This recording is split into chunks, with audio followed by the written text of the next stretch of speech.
Hi guys, मैं शांतनु और पिछले हफ्ते भी मैंने यही वाली जैकेट पहनी थी। आप कोई कमेंट सेक्शन में लिख देगा यार अपनी जैकेट तो चेंज कर ले।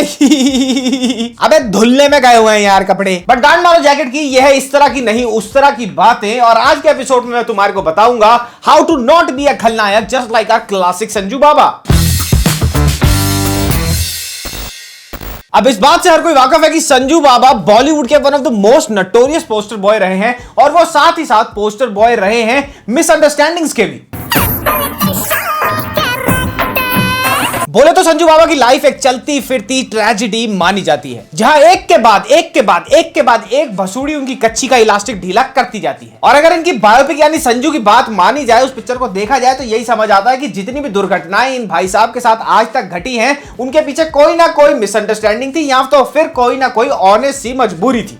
Apparently. तेरे को जो भी बोलने का बोल। अब अगर आप भी मेरी तरह 90s या अर्ली 2000s में बड़े हुए हैं तो संजू बाबा का कहीं ना कहीं हर कोई किसी ना किसी तरीके से फैन था ही। चाहे वो उनकी वॉक हो, चाहे वो उनकी टॉक हो, चाहे वो वास्तव हो या फिर चाहे वो कारतूस हो, हर कोई उनको किसी ना किसी रोल में पसंद करता ही था। बट ऐसे कई सारे एक्शंस रहे हैं संजू बाबा के जिनको एक्नॉलेजमेंट की नहीं, साथ ही साथ जरूरत है अकाउंटेबिलिटी की। और बस ऐसे ही कुछ मासूम से दिल को गुदगुदा देने वाले, बंदूकें छुपा लेने वाले किस्से संजू बाबा की लाइफ से मैं आपको बताऊंगा। और आपने उनसे ये ही सीखना है कि ये अपनी लाइफ में नहीं करना बेटा, क्योंकि अगर ये करोगे तो क्या बन जाओगे बेटा, नायक नहीं। चलो शुरू करते हैं। तो पहला लाइफ लेसन जो तुमने संजू बाबा की खिचड़ी में से नहीं खाना है वो है दोगलेपन के डीलर मत बनो। संजू बाबा हमारे बॉलीवुड के one of the first most macho OG hero रहे हैं। उनके करियर के फाउंडेशनल और सबसे memorable role starting from Vaastav all the way to Khalnayak were the very first roles that created blood lines in Bollywood when it came to a hero, a anti hero and an actual villain. Munna भाई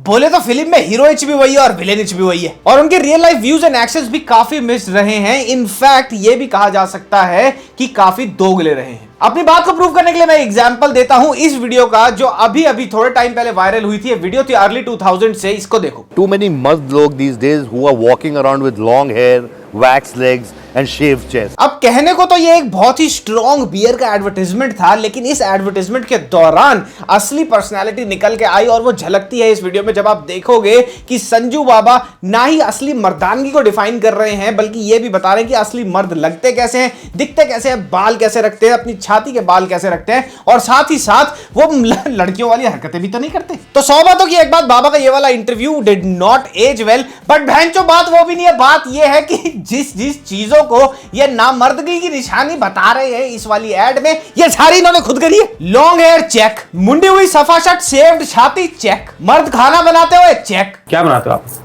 मैं लाल मांस बना लेता हूँ, खड़े मसाले का mutton बना लेता हूँ। मर्द बच्चों का ख्याल रखते हुए जो करती हैं औरतें इनके हिसाब से, इनकी एड के हिसाब से, वो भी चेक इन्होंने करा हुआ है। वही संस्कार हम अपने बच्चों में डालने की कोशिश करते हैं। सारी बातें जो तुम्हारे हिसाब से मर्दों को नहीं करनी चाहिए थी, जो तुमने एड में उल्टी करी थी, वो तुमने असलियत में कर दिया भैया। अरे मैं बता रहा हूँ, ये एड करते हुए इन्होंने 3-4 पैक एक्स्ट्रा लगा लिए होंगे, बस मैं बता रहा हूँ। तो बेसिकली बाबा ने एक स्ट्रॉन्ग बियर बेचने के चक्कर में अंडसंड सी बेसिर पैर की उल्टी कर दी अबाउट मैस्कुलिनिटी और मर्दों को कैसा होना चाहिए, और फिर वो सेट छोड़ के चले गए वही सारी बातें करने के लिए। बेसिकली अगर तुम्हारे शब्द तुम्हारी आइडियोलॉजी से मैच नहीं करते तो भैया इंटरनेट तुम्हारे को घोड़ी बनाएगा ही बनाएगा। ये सब दोगलापन है, मैं तेरा दोगलापन उतारता हूं। तो बेसिकली अगर दोगलेपन की बात करी जाए तो Sanju Baba was Akshay Kumar before Akshay Kumar was Akshay Kumar. ये क्लिप देखो। After I retire from this industry, I'm going तो भैया इस कथा से तुम भी ये सीख लो कि अंडसंड बकवास मत चोदो जाके इंटरनेट पर। अगर चोद रहे हो तो उसको बैकअप करो फैक्ट्स और एक्चुअल एक्शन के साथ, नहीं तो इंटरनेट तुम्हारे को भी बोलेगा दोगला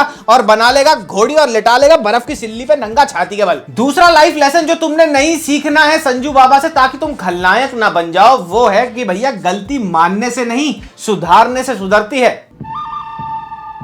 अब संजू बाबा की लाइफ कितनी ज्यादा ट्रबल्ड रही है कितने लंबे टाइम तक, ये बात हर किसी को पता है, मोस्टली बिकॉज उन्होंने कभी सोचा ही नहीं कि कभी कुछ मैं कर रहा हूं तो गलत तो छुपा लेता हूं, पेंचो पे धड़क तरीके से पेलो पेंचो गंदगी। अब बदतमीजियां छुपाई ही नहीं बल्कि अपनी बायोपिक में दिखाई भी, और उनमें से एक थी कि ड्रग्स क्यों करने पड़ गए, और इतनी ट्रबल्ड और प्रोवाइडेड फॉर अपब्रिंगिंग रही कि भैया उससे परेशान होकर उनको बाइसेप्स बनाने का शौक चढ़ गया, और बाइसेप्स बनाने के शौक के चलते उनको आर्म्स रखने का शौक चढ़ गया। Arms, if you know what I mean. But इस सब के चलते भाई जेल भी गए, काफी बार फरलो पे बाहर भी आए, फिर जेल के अंदर गए। तो ये प्रोसेस काफी लंबा चला, लेकिन इन्होंने जो जो बैड डिसीजंस लिए उनकी भरपाई करनी पड़ी इन्हें। और साथ ही साथ जिस तरह से मीडिया से दारू पीने के बाद संजू बाबा बात करते आए हैं, उसका तो सबके पास हम सब ने वीडियो प्रूफ देखा ही है।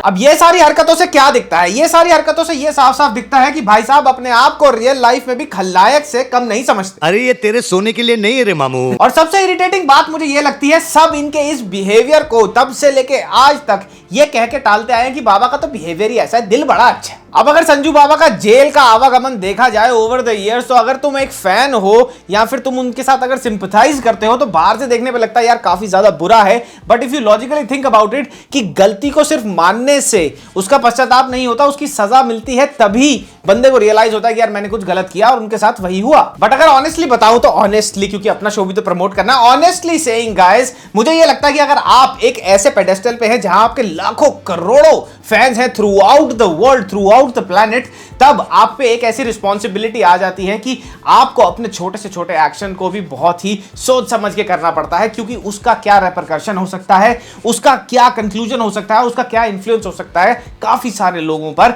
यह ध्यान में रखना पड़ता है। लेसन नंबर 3 है जो तुमने नहीं लेना है संजू बाबा के आर्सेनल ऑफ आर्म्स में से, वो है दोस्ती के नाम पे दूसरे की मत मारो। अब कुछ लौंडे ऐसे होते हैं, ऐसे लौंडों को हम सब जानते हैं कि भैया वो होते तो बड़े हरामी हैं, पर अगर उनसे बढ़िया दोस्ती हो जाए तो वो तुम्हारी जान बचा भी लेंगे, और तुम्हारी जान बचाने के लिए किसी और की जान ले भी लेंगे। अब ये जान लेने देने वाली बात मेटाफोरिकली तो बहुत अच्छी लगती है, बट बहुत सारे लोग घनिष्ठ दोस्ती के चक्कर में ये भूल जाते हैं कि जो बेचारा दूसरे एंड पे है ना, उसकी मैया पुत जाती है इन बातों के चक्कर में। अब इस चीज का प्राइम एग्जाम्पल है संजू बाबा और सैफुल्लाह भाई की घनिष्ठ मित्रता। दोनों दोस्तों में इतनी विलीन तरह से केमिस्ट्री है जो हमने देखी थी चल मेरे भाई में, और तब से लेके अब तक बनी आ रही है, और ये दोनों आज तक बॉलीवुड के द मोस्ट नोटोरियस डूड्स भी रहे हैं। और देखे जाने वाली बात यह है कि काफी सारे रियलिटी शोज में, इनफैक्ट सैफुल्लाह भाई के खुद के एक रियलिटी शो में जो 5-10 साल पहले आया करता था, उसमें जब संजू बाबा आए तो दोनों बैड बॉयज इकट्ठे हुए और उन्होंने एक बड़े ही बहुचर्चित आदमी को घोड़ी बना लिया। अब देखो ये चीज एक दो बार मजाक कर ली जाए, ऊपर से छू के निकल जाए तो ठीक है, बट बार बार इसी चीज को रिपीट करना, बार बार अपने दोस्तों को इकट्ठा करके किसी के ऊपर गैंग अप करना, ये एक्चुअली बुलिंग है। अब सैफुल्लाह भाई और संजू फूफा की ये बुलिंग वाली जोड़ी और इनकी करामातें काफी ज्यादा मशहूर है, चाहे वो हो रिपोर्टर्स और मीडिया की भीड़ को देखकर आप खो बैठे, या फिर इंडस्ट्री के काउंटर पार्ट्स की ही क्यों ना लेनी हो, ये दोनों सबसे आगे हैं। वो विवेक ओबरॉय वाला याद है तुम्हें? अब कई सालों में ये बात एक दो बार हो गई तो ठीक ठाक लगता है, भैया पास ऑफ करा जा सकता है, बट ये अगर हर बार रिपीट हो और ये बोल के रिपीट हो कि भैया बड़ा डैंक लगता है, सो आई एम सॉरी, ये काफी टॉक्सिक बिहेवियर है। और हाँ, चीजें और ज्यादा complicated and even more toxic वहां पे हो जाती हैं जहां पे लोग आपको रिस्पेक्ट देने लगते हैं, not because they respect you but because they are scared of you. और ये संजू बाबा स्क्रीन पे तो बड़े मुन्ना भाई बने फिरते हैं, क्योंकि वहां तो ये झाड़ू लगाने वाले को जादू की झप्पी देते हैं। तुम बहुत मस्त काम करते हैं मकसूद भाई। नॉन वायलेंस यानी अहिंसा के पाठ पढ़ा रहे हैं। अगर दुश्मन बाई गाल पे मारेगा ना तो दाएं गाल आगे करने का। और यही सेम बंदा रेगुलर लाइफ में, रियल लाइफ में चलते फिरते लोगों की गांड मार जाए, ये ठीक बात नहीं है। अब ये वीडियो देखने के बाद क्या पता संजू बाबा के डाई हार्ड फैंस आकर कमेंट सेक्शन में हगना शुरू कर दे, बट इससे पहले तुम हग्गू शुरू करूं, मैं तुम्हारे को ये बता दूं कि भैया मैं भी उनका एक बहुत बड़ा फैन रह चुका हूं। बट अगर इस इंटरनेट एज में हम किसी की अच्छी बातें इतनी ग्लोरीफाई करते हैं, इतना पुश करते हैं उसको इंटरनेट पे, तो क्यों ना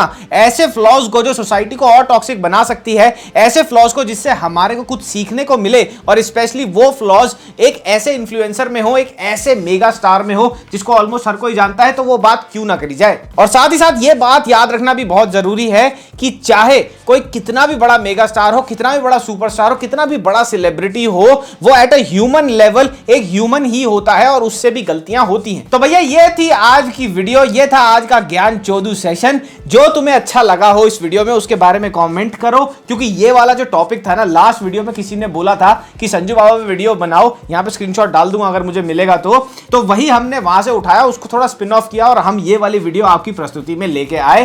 तब तक के लिए मामा मियां लजानिया, तब तक कब तक, अगले हफ्ते तक के लिए मामा मियां लजानिया पप्पी। अगर कोई नया टॉपिक देखना चाहते हो, कुछ करंट बताओ, इसको तीखा तड़कता हुआ बताओ, कुछ मजा आए जिसको रोस्ट करने में, कमेंट में छोड़ते जाना। Bye bye.